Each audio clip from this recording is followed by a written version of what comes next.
Hi, boys and girls, it's Miss Spark, and today for social studies, we're going to be researching a leader that has helped with African American history. And we're doing this because the month of February is Black History Month, and so we are going to be celebrating Black History Month today by looking into different leaders who have contributed throughout the years. So the first thing that we're going to look at is a video of a little girl who was inspired when she was younger to change the way that African Americans were treated. And so we're going to see how, as a little girl, her and her friends were able to create such change. And then we're going to look into how we're going to do our research assignment.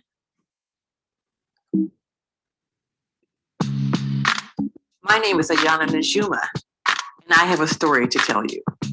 When I was 7 years old, I was a part of the Civil Rights Movement.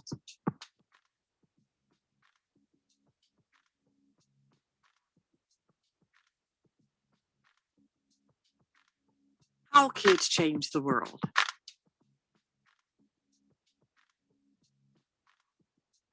Part 1, Unfair Times.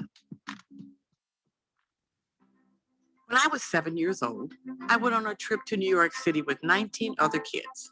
This was a long time ago, in 1958. I lived in Oklahoma City, Oklahoma. As we traveled north, we noticed something. White people and African Americans could use the same water fountains. They could eat in the same restaurants. They could even sleep next door to each other in hotels. That may not sound strange to you, but to us, it was very strange. We were African American kids from the South. At that time, the southern part of our country was segregated. That means that African Americans and white people were kept apart. In Oklahoma City, where I lived, there were signs on water fountains that said, "Whites only," or "for colored people." African American kids and white kids couldn't go to school together, and we couldn't eat in the same restaurants. My friends and I were amazed at how different New York City was from the South. Up there, it wasn't segregated. When we got back home to Oklahoma, we said, "Why do we have to live this way?" We decided to make a change right then. We didn't want to wait, and being kids didn't stop us. I was little. My voice was just as important as everyone else's voice.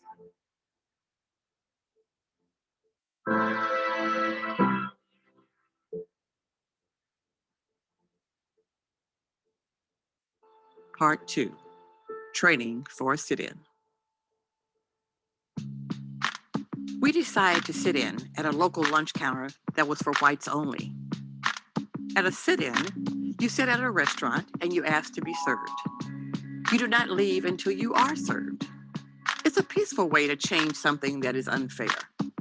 But before we could sit in, our parents wanted to make sure we were safe. The adults didn't want us to get hurt. So we went into training. It was almost like the military. You wouldn't send soldiers into a war zone without preparation. Same thing with us. In training, we learned the principles of nonviolence. We learned about Dr. Martin Luther King Jr. and Mahatma Gandhi, who believed in peace. We learned that people are scared of change.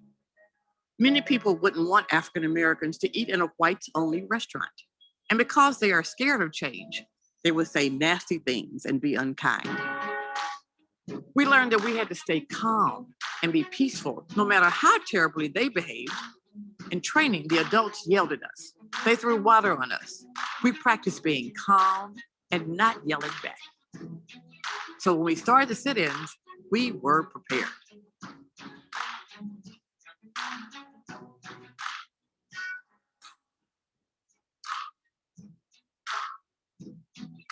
Part 3, the sit-ins began. The first sit-in we did was at Cat's lunch counter. It was me and about 12 other kids. We all wore our best clothes. We went into this segregated whites-only restaurant and sat down. We were very polite. I asked for a hamburger and a Coke. The waitress said no. She was very, very rude. People were furious. They didn't like that African American kids were trying to change the restaurant and integrate it. They yelled at us. They poured ketchup on us.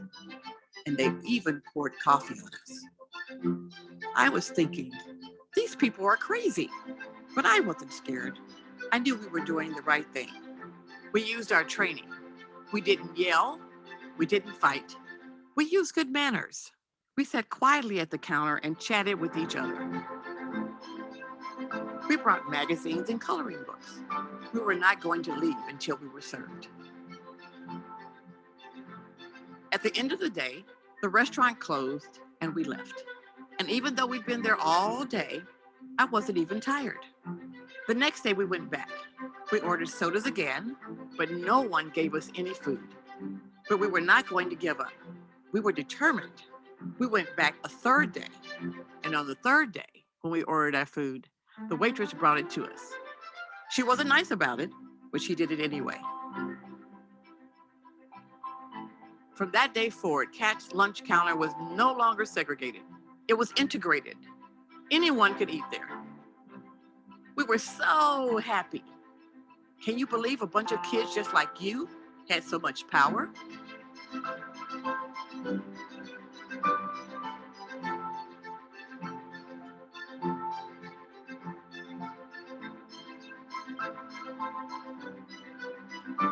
Part 4.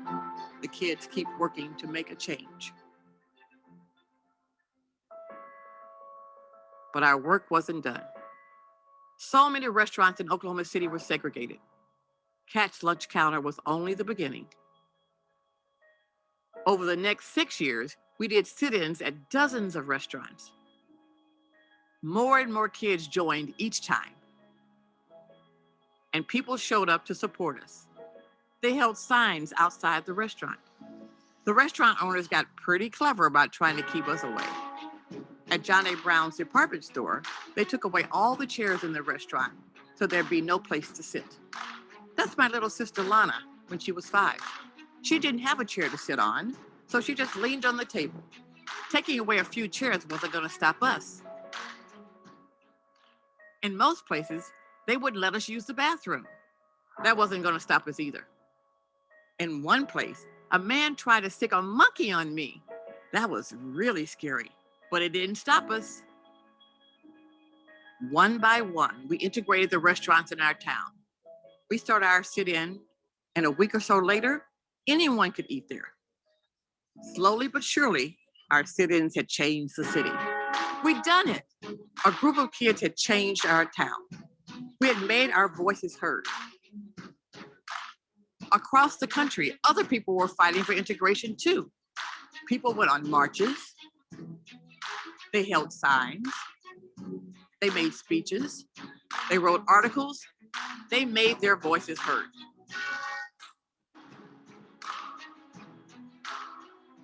Finally,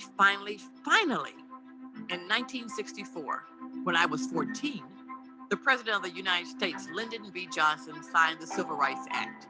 That was a law that said segregation was illegal all over the country. People could drink from the same water fountains, attend any public school, and eat in any restaurant. Our small group of kids helped change the nation.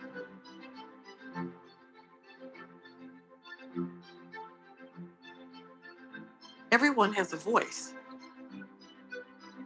You have a voice too. How will you use it?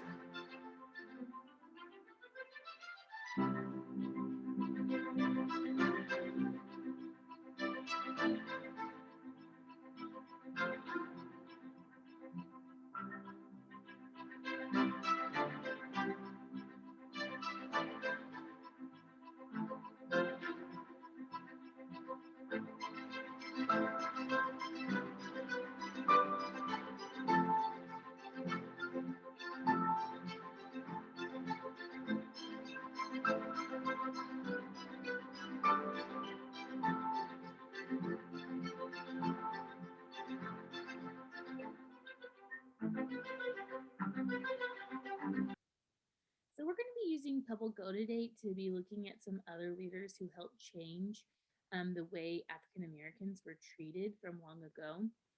And I wanted to tie this into our conversation and our lesson from Tuesday about our good citizenship. So these people were using the character traits justice and equality of good citizenship because they knew that how others were treated because of their color of their skin wasn't equal and it wasn't justice. It wasn't right. So they fought for equality of everybody, no matter what color of their skin was. They thought that everybody should be treated fairly and that punishment should apply to everyone equally. So we're going to be using Pebble Go. And the way you're going to get to Pebble Go is by logging on to Clever.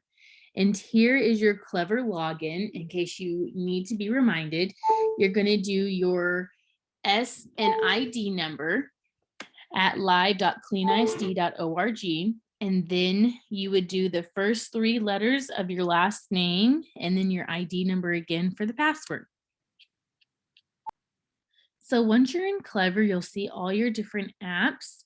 You're going to scroll down until you find Pebble Go. And Pebble Go is this icon right here. It's white and it has the word Pebble in the circle with the green Go. You're going to click on it and it's going to log you into Pebble Go. Once you get to Pebble Go, you're going to go to biographies. And you're going to click on African Americans. Now, there are many categories in our African Americans that you can choose from.